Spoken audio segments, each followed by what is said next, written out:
Բարև ձեզ սիրելի ունկնդիրներ, մենք կշարունակենք ուսումնասիրել Աստծո խոսքը, շաբաթօրյա դպրոցների դասընթացները եւ այս երամսյակում սկսում ենք նոր շաբաթօրյա դպրոցի դասընթաց, որը կոչվում է Ուղերձ Եփեսացիներին եւ այն գրվել է Ջոն Մակվեյի կողմից։ Առաջին դասը կոչվում է Պողոսը եւ Եփեսացիները եւ հիշելու համարներն են Եփեսացիս առաջին գլուխ 9-10 համարները։ Իր բարեհաճության համաձայն մեզ ճանաչեցրեց իր կամքի խորհուրդը, որ նախապես նրանով սահմանել էր, որպեսզի ժամանակներն իրենց լրումին հասնեն, որ ամեն բան Քրիստոսի մեջ բովանդակվի, ինչ որ երկնքում է եւ ինչ որ երկրի վրա։ Գիտեք, երբևէ երբ որ գրավոր աշխատանք են ստեղծում մարդիկ, նրանք նպատակ ունեն, ամենակարևոր նպատակն է, որքան որ հնարավոր է մատչելի ձևով արտահայտել իրենց ասելիքը եւ ճշգրիտ ու համոզիչ ձևով։ Դա փորձել է անել Պողոս Առաքյալը։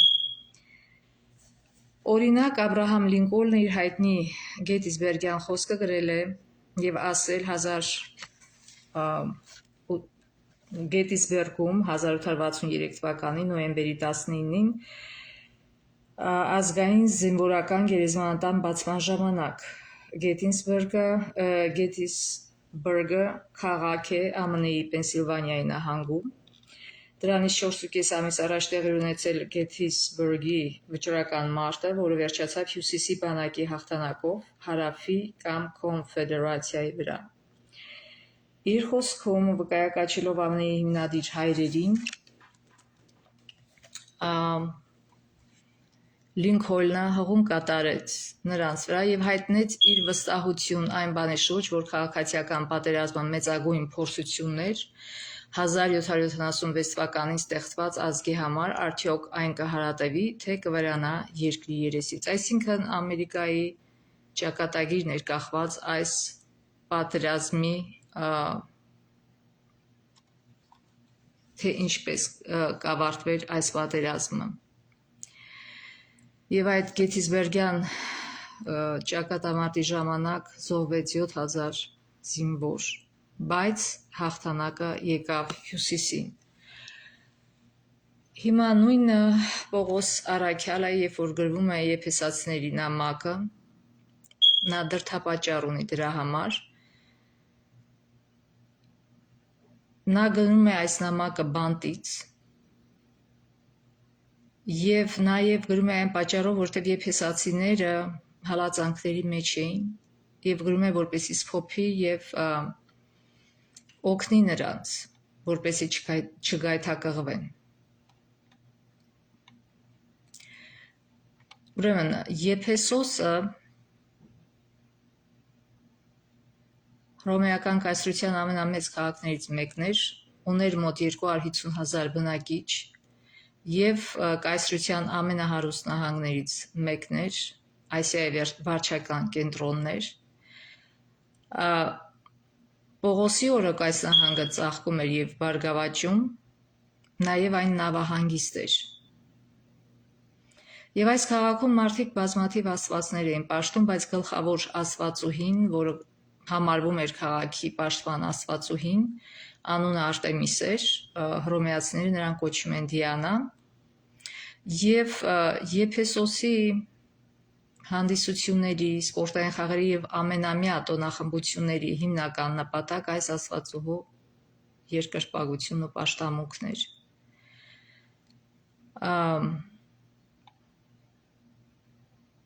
Եվ Պողոս Առաքյալը եկավ այս քաղաքը, որպեսի մարդկանց լուսավորի ճշմարիտ լույսով, այսինքն ճշմարտությամբ, ավետարանով։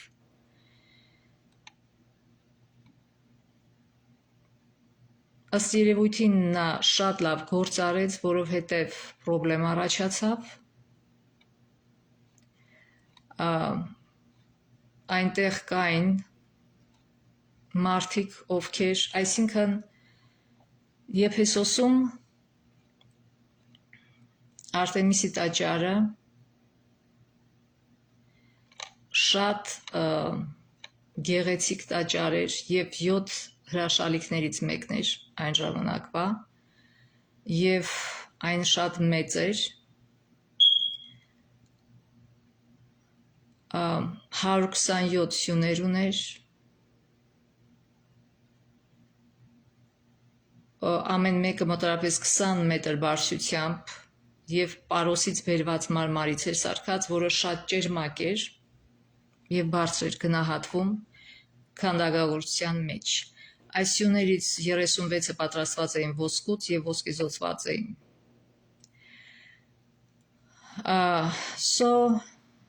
Կային մարդիկ, ովքեր այս տաճարի մանր տեսակն էին սարքում, փոքր տեսակը եւ վաճառում էին զբոսաշրջիկներին։ Եվ երբ որ Պողոսը սկսեց քարոզել, մարդիկ սկսեցին հավատալ ճշմարիտ Աստծուն, այս մարդիկ անհանգստացան իրենց բիզնեսի համար, որ եթե մարդիկ դադարեն հավատալ Արտեմիսին, իրենց բիզնեսը անկում կապրի եւ չեն կարող փող վաստակել։ Եվ Դեմետրիոս անունով մի արծաթագործ իր գործընկերներին հրահրեց մեծ բարկությամբ լցվել եւ միանգամից մոլեգնած ամբոխ հավաքվեց եւ նրանք ներխուժեցին ամֆիտատրոն, որն ուներ 25,000 նստատեղ։ Այնտեղ ամբոխը միաձայն մոտ 2 ժամ աղաղակում էր մեծե Եփեսացիների Արտեմիսը։ Եվ երբ որ քաղաքի ատենակալը իմացավ, եկավ եւ հանդարտեցրեց ամբոխին, եւ հետո Պողոսը հանդիպեց հավատացյալների հետ եւ մեկնեց քաղաքից։ Եվ զարմանալին այն է, որ Պողոսը արդեն հասրել էր ծանոթություն ունենալ այս քաղաքի գլխավորների հետ եւ նրանք զգուշացրեցին նրան, որ ավելավ է դու հեռանաս քաղաքից, որովհետեւ այսպիսի իրավիճակ է։ Եվ ատենակալը ինչպես հանգստացրեց այդ ժողովրդին, ասեց, որ եթե Արտեմիսը մեծ աստվածուհի է, ինչ պրոբլեմ կա, այսինքն ով է ինչ որ բան արել, ով է վնաս տվել տաճարին կամ ինչ որ բանին վնաս տվել են, եւ այդպես արձակեց այդ ամբոխին։ Եվ նաեւ Գործք առաքելոցում պատմում է, որ Եփեսոսում կային 7 շրջիկ երդվեցնող հրեաներ, կարդանք այդ պատմությունը, Գործք առաքելոց 19:13-20 համարները։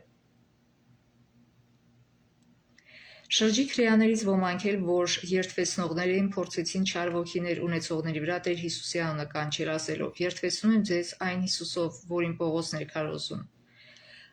քարոզում։ Այս անում էին ոմն հրեա քահանայապետ Սկևայի 7 որդիները։ Այսինքն քահանայապետի որդիներ էին, բայց ճիշտ գործով զբաղված չէին։ Եվ չար ոգին պատասխանեց եւ ասաց նրանց. Հիսուսին գիտեմ, Պողոսին ճանաչում եմ, իսկ դուք ով եք։ Եվ այն մարդը, որի մեջ չար ոգի կար, նրանց վրա հարձակվեց եւ երկուսին էլ բռնելով այնպիսի ուժ ցուցաբերեց նրանց նկատմամբ, որ այդ տնից մերկ ու վիրավոր փախան։ Այս բանը հայտնի դարձավ Եփեսոսում բնակվող բոլոր հրեաներին եւ հեթանոսներին։ Նրանց բոլորի մեջ ահ ընկավ եւ Տեր Հիսուսի անունը փառավորվում էր։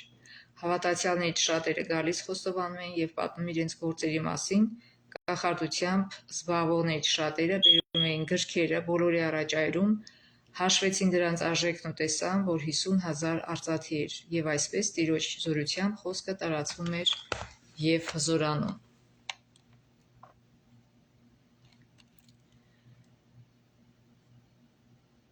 Ուրեմն Պողոսի քարոզը կամ խոսքը այնքան հզոր էր այս քաղաքում, որ շատ մարդիկ դարձի եկան, չնայած սատանայազեության տակ էին եւ զբաղվում էին սատանայական վատ գործերով, նույնիսկ գրքեր կար, թե ինչպես իրենք իրանց կախարդությունները անեն։ Եվ մարդիկ դարձի եկան եւ այրեցին այդ գրքերը։ Իչքան հզոր էր և Սուրբ Հոգով էր Պողոսի ավետարանչությունը, որ սա տեղի ունեցավ։ Այդ գումարը շատ մեծ է։ Այսինքն հիմիկվա այսօրվա փողերով մի քանի միլիոն գումար է, մի քանի միլիոն դոլարի գումար է։ Եվ մարդիկ ճշմարտապես դարձի գալով չափսոսեցին այդ ամեն ինչը եւ հավաքվեցին եւ միտեղ այրեցին իրենց կախարդության գրքերը։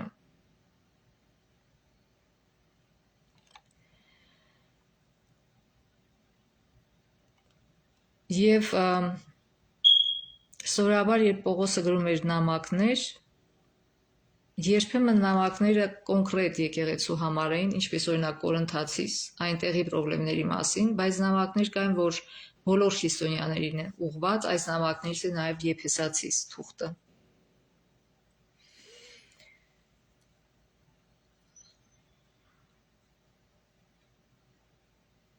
Եվ այս թուղթը Քրիստոսով ներծծված նամակ է,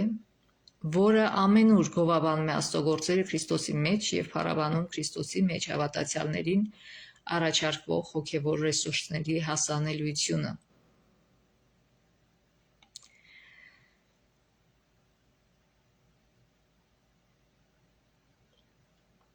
Եվ այս մոգական գրքերի մասին, որ կարդացինք, դրանց մեջ ներկայացված էին ծեսեր, կախարդություններ, հմայախոսքեր, նզովական բանաձևեր, անեծքներ եւ բազմաթիվ այլ բաներ։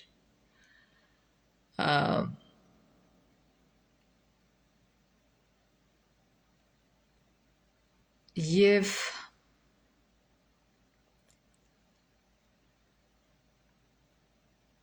եթե այն փողը, որի գումարը, այսինքն մենք ասցինք, որ 50,000 արծաթի էին այդ գրքերը, եւ եթե 50,000-ը օրվա աշխատավարձ լինի,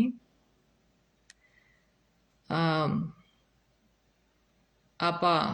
ամբողջ գրքերի արժեքը կկազմի 500 միլիոն դրամ։ Եվ Grand Rapids գրքում Քլինթոնը, այսինքն Քլինթոնը Եփեսացիների գրքում գրում է. անհրաժեշտ եղավ անձամբ Աստծո միջամտությունը, որպեսզի այս մարդիկ վերջնակապես համոզվեին, որ անհրաժեշտ է ապաշխարել հոգևոր զորություն ստանալու համար հմայելների, հռութքների, կախարդանքի խոսքերի եւ ավանդական միջոցների իրենց շարունակական կիրառումից։ Եվ այս գիրքը գրվել է այն հավատացյալների համար, որոնք ուղղորդման կարիք ունեին։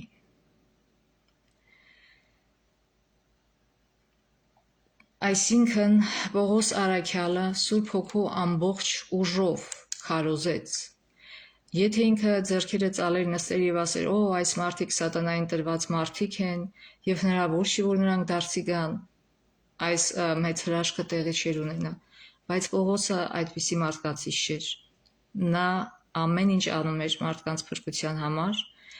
եւ բավականին դժվար իրավիճակներում իր կյանքը եւ առողջությունը վտանգելով։ Մենք պետք է օրինակ վերցնենք Պողոսից այս հարցում։ Երկրորդ դասը կոչվում է Աստծո մեծ Քրիստոսակենտրոն ծրագիրը եւ հիշելու համարն է օրհնյա Եփեսացիներ թղթի 1-3 համարը։ Օրհնյալ է Աստված եւ մեր Տեր Հիսուս Քրիստոսի Հայրը, որ մեզ Քրիստոսով օրհնեց երկնքում ամեն հոգեվոր օրհնությամբ։ Երբ որ Նիլ Արմսթրոնգը, ամերիկացի տիեզերագնացը, լուսին թռավ, ինքը իր հագին ուներ հատուկ տիեզերագնացի հագուստ, որը իրեն պաշտպանում էր, եւ ինքը հետագայում շատ շնորհակալ եղավ այս հագուստը ստեղծողներից, որովհետեւ այդ հագուստը պահպանեց իր կյանքը։ Եվ Եփեսացիներին ուղղված նամակը Պողոս ասում է գեղեցիկ շնորհակալական խոսքով փառաբանելով Աստծուն նրա հեղած օրհնությունների համար, որոնք նույնքան կենսական են հավատացյալների կյանքի համար, որքան այդ տիեզերագնացի հագուստը Նիլ Արմստրոնգի համար։ Եթե Աստծո օրհնությունները չլինեն, մենք չենք ունենա ոչ այս ժամանակավոր, ոչ էլ հավիտենական կյանքը։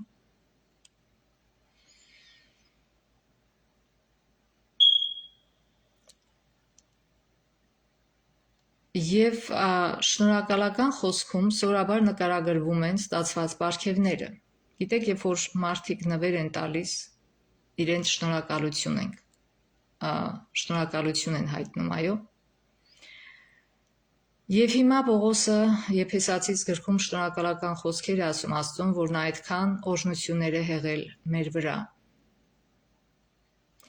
Աշխարհի արարումից առաջ Աստված մեզ ընտրեց Քրիստոսի մեջ եւ սահմանեց, որ մենք պետք է սուրբ եւ անարատ կանգնենք իր ներկայության մեջ, որպես թանկագին որդիներ եւ դուստրեր, ինչպես արարման, այնպես էլ Քրիստոսի մեջ փրկագնման ուժով։ Եվ նախքան մեր երկիրը ստեղծելը արդեն Աստված այս ծրագիրը մշակել էր, որպեսզի փրկի մարդկությունը, եթե հանկարծ նման վատ իրավիճակ ստեղծվի։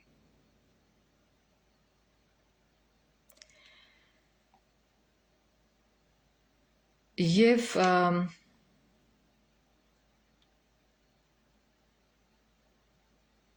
երբ որ կարդում ենք Եփեսացիս գլխի, Եփեսացիս գրքի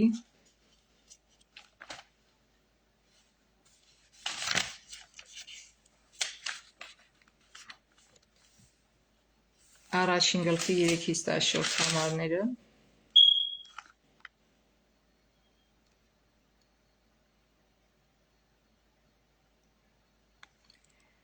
Օրհնյալ է Աստված եւ մեր Տեր Հիսուս Քրիստոսի Հայրը, որ մեզ Քրիստոսով օրհնեց երկնքում ամեն հոգևոր օրհնությամբ, ինչպես որ մեզ նրա միջոցով ընտրեց աշխարհի ստեղծումից առաջ, որպեսզի մենք սուրբ եւ անարատ լինենք նրա առաջ սիրո մեջ։ Մեզ նախասահմանեց, որ Հիսուս Քրիստոսի միջոցով իրեն որդեգիր լինենք, ըստ իր կամքի հաճության, որպեսզի գովերգվի նրա շնորհի փառքը, որ մեզ շնորհվեց իր սիրելի միջոցով։ Պողոս այստեղ չի խոսում որոշ քանակով մարդկանց մասին, այլ բոլորի մասին է սա։ Մեզ նկատի ունի ամբողջ մարդկությունը։ Աստված բոլորին է ընտրել փրկության համար, բայց մենք ենք ընտրում, արդյոք մենք ընդունում ենք նրա տված փրկությունը, թե ոչ։ Անհատական ենք ընտրում։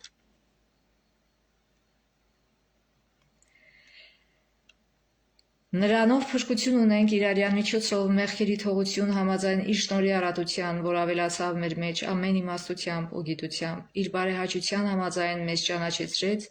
իր կամքի խորհուրդը, որ նախապես նրանով սահմանել էր, որպեսզի ժամանակներն իրենց լուրումին հասնեն, որ ամեն բան Քրիստոսի մեջ բովանդակվի, ինչ որ երկնքում է եւ ինչ որ երկրի վրա։ Նրանով էլ մենք ժառանգություն ստացանք հետևելով նրա նախասահմանված ծրագրին,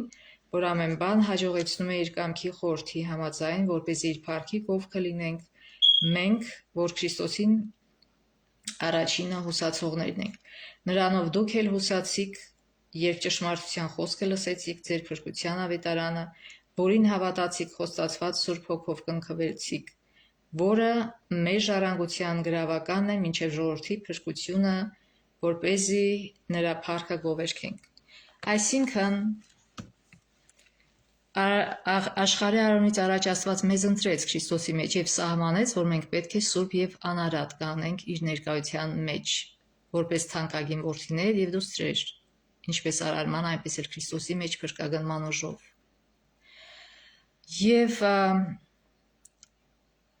Եվ որ Պողոսը գրում է, եթե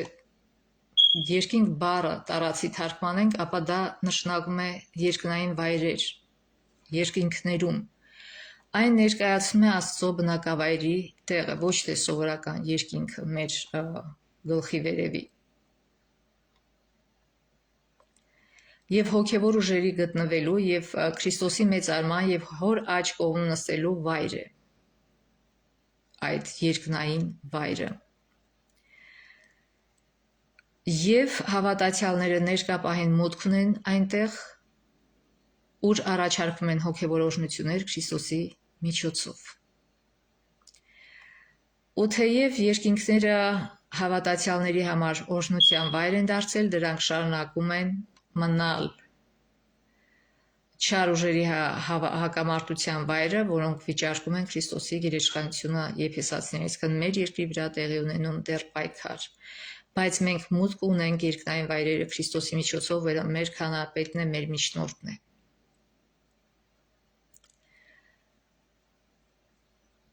Եվ Պողոսի լսարանի կյանքում, այսինքն կարդացողների կյանքում այդ նամակը մեղքը խավար իշխող ուժ էր։ Պողոսը նկարագրում է նրանց նախկին կյանքը որպես կենդանի մեռելների, ասում է, որ մեռած եք հանցանքների ու մեղքերի պատճառով եւ ընթանում եւ ապրում եք այնպես, ինչպես սատանան էր հրամայում, ինչպես գրված է Եփեսացիս 2-րդ գլխի 1-3 համարներով։ Լինելով մեղքի եւ սատանայի գերիները, նրանք սեփական ջանքերով փրկվելու ուժ եւ կարողություն չունեին։ Նրանց օգնություն էր հարկավոր եւ այդ օգնությունը դրսից է, մենք չենք կարող մեզ ինքներս փրկել։ Մենք ընդհանրապես կարող ենք խնդրել եւ որոշել, որ մենք ուզում ենք փրկվել եւ խնդրել Աստծուն։ Մնացած ուժը եւ զորությունը գալիս է Աստծուց։ Եվ Աստված այդ օգնությունը ցուցաբերեց Քրիստոսի միջոցով կատարած իր ողորմած քայլերով, եւ Պողոսը փառաբանում է շնորհով Աստծուց տրված եւս երկու օրհնություն հավատացյալների կյանքում փրկություն ու ներումը։ Եվ Եփեսացիների առաջին գլխի 7-րդ համարում, որտեղ գրված է փրկություն,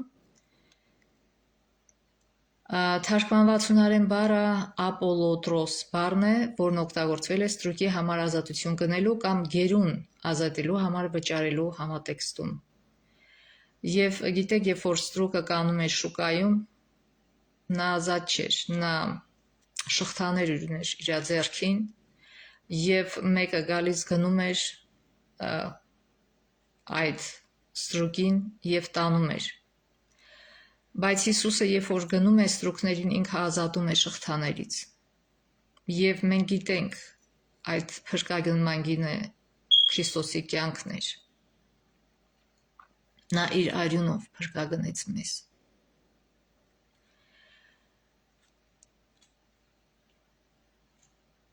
Փրկագնման գաղափարը փառաբանում է նաև Աստծո շնորհաշատ արատաձեռնությունը մեր ազատության համար այդքան մեծ գին վճարելու հարցում։ Էլիստեր Մակգրաթը, ինչ էր անում Աստված խաչի վրա իր գրքի մեջ գրում է. լինել փրկագնված նշանակում է արժանանալ մարդավայել վերաբերմունքի։ Դա նշանակում է դառնալ երկնքի քաղաքացի, ոչ թե երկրի վրա ստրուկ մնալ։ Այսինքն, երբ որ ստրուկին գնում էր մեկը, տանում էր եւ նորից իրեն ստրուկ էր դարձնում, այո, բայց Հիսուսը այդպիսին չէ, ինքը գնում եւ ազատում է մեզ ստրկությունից եւ մեզ կոչում է որդիներ։ Այսինքն հավասար է նրան, որ մեկը գներ այդ ստրուկին, շղթաներից աներ եւ ասեր, գիտես, դու հնարություն ունես իմ որդին կոչվել, ես որդեգրում եմ քեզ, ուզում ես, թե ոչ։ Եվ ստրուկը պետք է որոշում կայացնի։ Նույնը անում է Հիսուսը մեր հետ։ Նա ազատում է մեզ գերության շղթաներից եւ ասում է, ուզում ես գալ, ես որդեգրում եմ քեզ իմ որդին կամ դուստրը դառնալ։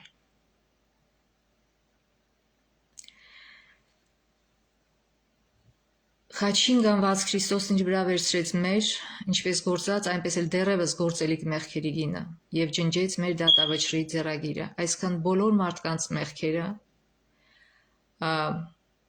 ապաշխարած մեղքերը գանվեցին այդ խաչին եւ ջնջվեցին վերը նշված եւ դատաստանի ժամանակ կջնջվեն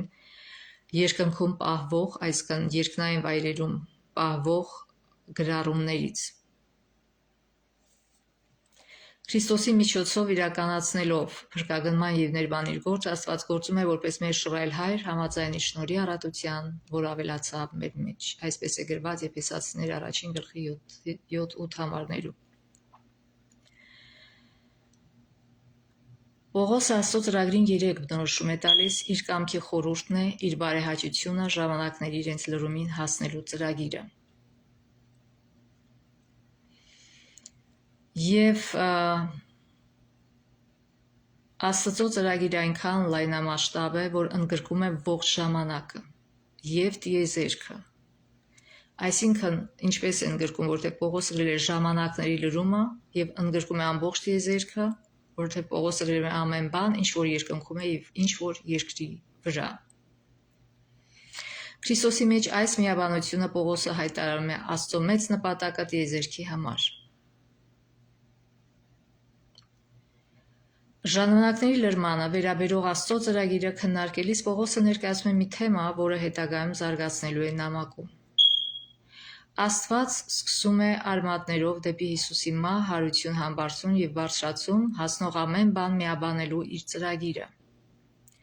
հիմնադրելով եկեղեցին եւ դրանով միաբանելով մարդկության անհավասար տարրերին, հրեաներին ու հեթանոսներին։ Փրկությունը ամբողջ աշխարհի բոլոր ազգերի, բոլոր մարդկանց համար է։ Չկա մեկը, որ դուրս է այդ փրկությունից։ Միայն մարդը իր ընտրությամբ է որոշում, ինչպես շատ անգամ նշել ենք, ուզում է փրկվել, թե ոչ։ Եթե ուզում է, Աստված ամեն ինչ նախաձեռնել է եւ ամեն ինչ ապահովել այդ փրկության համար։ Հնարավոր չէ, որ Աստված պարտվի, Հիսուսը պարտվի, նա արդեն հաղթել է։ Եվ մեր ընտրությունն է, որ պարտություն է մեզ տալի չարի հանդեպ։ Եվ Պողոսը խորհուրդ է տալիս, որ հավատացյալները միաբան լինեն, բայց ոչ թե մեղքի շուրջ, ոչ թե մարդու շուրջ, այլ Հիսուսի շուրջ։ Որտև մարդը ինչքան էլ որ լինի, ով էլ որ լինի, հովիվ է, ով է, սխալական է, եւ անպայման մենք պիտի միաբանենք Հիսուսի շուրջը։ Եթե իհարկե հովիվը խորը ձևով նվիրված է Հիսուսին, միաբանվել նաև նրա շուրջը, այսինքն եթե հովիվը հետևում է Հիսուսի քայլերին, ինչպես Պողոսը գրում էր, հետևեք ինձ, ինչպես ես եմ հետևում Հիսուսին, բայց եթե ոչ, ուրեմն Հիսուսի շուրջը պետք է միաբանվել, այլ ոչ թե միասնական ինչ որ աշխարհիկ շահերի շուրջը։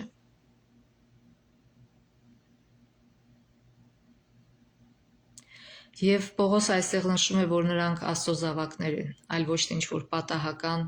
ծնունդ,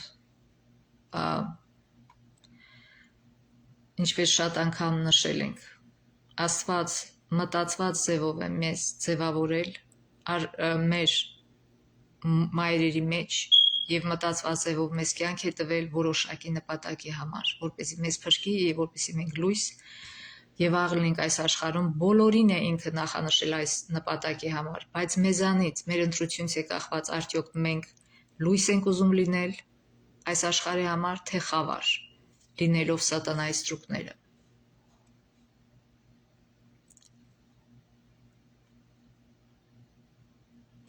Եվ նաև Պողոսը գրում է, որ մենք ժառանգակիցներ ենք, այսինքն ժառանգություն է պատրաստել Աստված մեր համար, եւ իհարկե մարդիկ, երբ որ ժառանգություն է ստանում, շատ են ուրախանում։ Երբևէ այս աշխարհի վրա այդպիսի ժառանգություն մարդ ստացած չկա, ինչպես որ կստանան քրիստոնյաները նոր երկրում։ Մենք գիտենք, կարդացել ենք հայտնությունում, թե ինչպիսի ժառանգություն մենք ունենք, այդ Սուրբ քաղաքը, որը ամեն գեղեցկություն ունի եւ ասում է աչքը չի տեսել եւ չենք էլ կարող պատկերացնել, թե այնտեղ ինչ կա, բայց ամենակարևորը այնտեղ Հիսուսն է լինելու։ Հիսուսի ներկայությունն է այնտեղ լինելու։ Եվ Հիսուսի ներկայությունն է գեղեցկացնելու այդ ամենը։ Այսինքն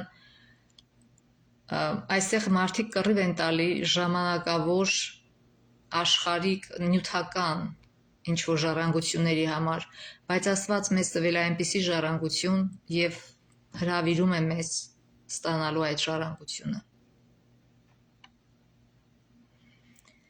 Եվ Պողոսը կամենում է, որ հավատացյալները գիտակցեն իրենց արժեքը Աստծո համար։ Նրանք ոչ միայն ժառանգություն են ստանում Աստծուց, այլ նաև իրենք Աստծո ժառանգությունն են։ Եվ ինչպես են որոշվում, մենք կարդացինք արդեն Եփեսացիս առաջին գլխի 13-14 համարները, նրանով դուք էլ հուսացիք, երբ ճշմարտության խոսքը լսեցիք, ձեր փրկության ավետարանը, որին հավատացիք, խոստացված Սուրբ Հոգով կնքվեցիք, որը մեր ժառանգության գրավականն է մինչև ժողովրդի փրկությունը, որպեսզի նրա փառքը գովերգենք։ Այսինքն գրավականը որն է? Սուրբ Հոգու կնքումը։ Երբ որ մարդ Սուրբ Հոգին է ունենում իր կյանքում, Սուրբ Հոգու պտուղներն են Երևան գալիս նրա կյանքում, եւ դա նշանակում է, որ մենք կնքված ենք ժառանգություն ստանալու համար։ Իհարկե դա ամենօրյա ընտրություն է։ Մի անգամ կնքված չի նշանակում, որ ամեն օր դուք ունենաս, ոչ, մենք ամեն օր ենք որոշում ներկայացնում, եւ եթե մենք հնազանդվում ենք Աստծո խոսքին, մենք քաջալերում ենք Սուրբ Հոգուն մեզ սովորեցնել, եթե ոչ, Սուրբ Հոգին տխրությամբ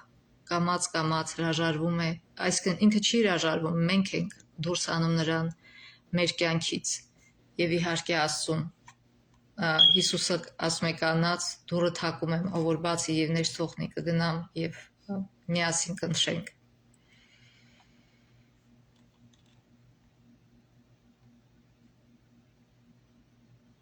Պողոսն ուղիղ հայտարարում է, որ այն պահին, երբ մարդն իր կյանքը նվիրաբերում է Հիսուսին եւ հավատում է նրան, Սուրբ Հոգին կնքում է,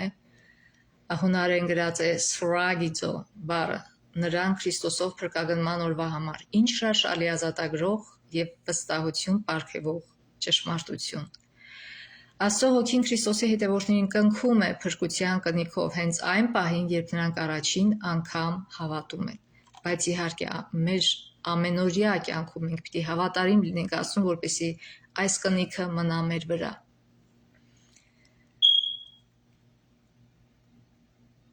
Եվ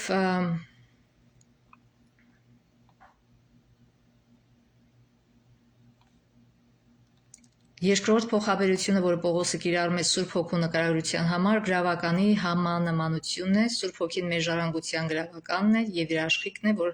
սպասում է այն պահին, թե երբ է ժառանգություն ամբողջությամբ հանձնվելու։ Գրավական թարգմանված արաբոն բառը եբրայերենից փոխառված բառ է, որը լայնորեն կիրառվում էր նոր կտալակարանյան ժամանակների սովորական եւ կոյն է հունարենում եւ նշանակում էր նախնական վճար, կանխավճար, ինչը ենթադրում է, որ վճարողը դեռևս պետք է լրացուցիչ վճարում իրականացնի կամ ավանս։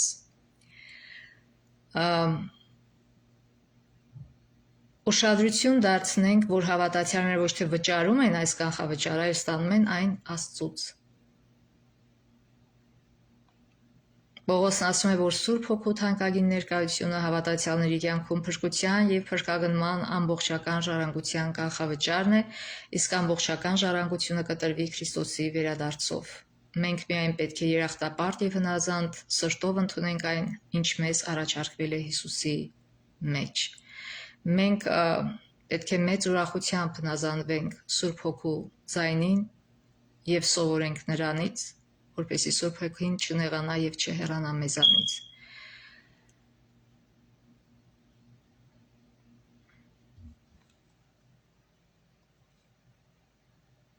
Ուրեմն նորից կրկնենք, որ ամենակարևոր կետերը, որ Աստված բոլոր մարդկանց է նախասահմանել փրկության, ոչ թե որոշների։ Եթե որոշների նախասահմանած լիներ, ուրեմն ինքը իրավունք չուներ դատելու մարդկանց, որովհետև ինքն է որոշել, ինչի համար պիտի դատի։ Բայց ինքը բոլորին որոշել է փրկության համար։ Մենք մեր ընտրությամբ ենք այդ ճամփան փակում մեզ համար։ Կարող է բերանով ասենք, այո, Աստված սիրում ենք քեզ ընտրում ենք, բայց եթե մեր գործերով չենք հնազանդվում Աստծո խոսքին եւ Սուրբ Հոգու ձայնին, դա նույնն է, ինչ որ անհավատ մարդը։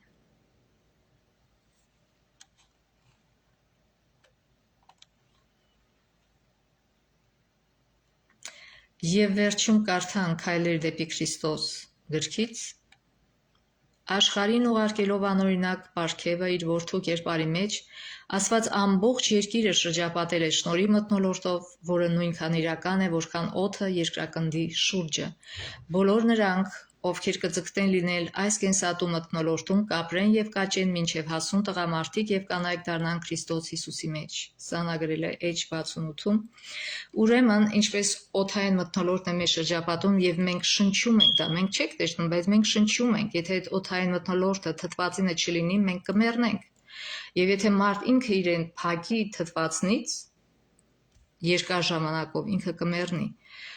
Եվ ուրեմն նույն իրական մթնոլորտը կա, շնորհքի մթնոլորտը, որը Հիսուսը շրջապատել է մեզ, բայց ոմանք մտնում են այս շնորհքի մթնոլորտի մեջ, ոմանք ընտրում են չմտնել։ Ցավոք, այդ շնորհքի մթնոլորտը բոլորի համար է։ Դա մեր հոգու շնչառության մթնոլորտն է։ Բայց մեզանից է, նորից մեզանից է կախված, արդյոք մենք ուզում ենք այդ հոգևոր մթնոլորտը շնչել, թե ոչ։ Աստված թող մեզ օրհնի, որպեսզի մենք ընտրենք ճշմարտությունը եւ ընտրենք ոչ միայն ֆիզիկապես ապրել Աստծո ստեղծած թթվածինը շնչելով, այլ նաև նրա շնորհքի մթնոլորտի մեջ մտնելով եւ հոգևոր կյանքով ապրելով։ Թող Աստծուն փառք լինի, լավ օր ձեզ, մինչև հաջորդ հանդիպում։ Ամեն։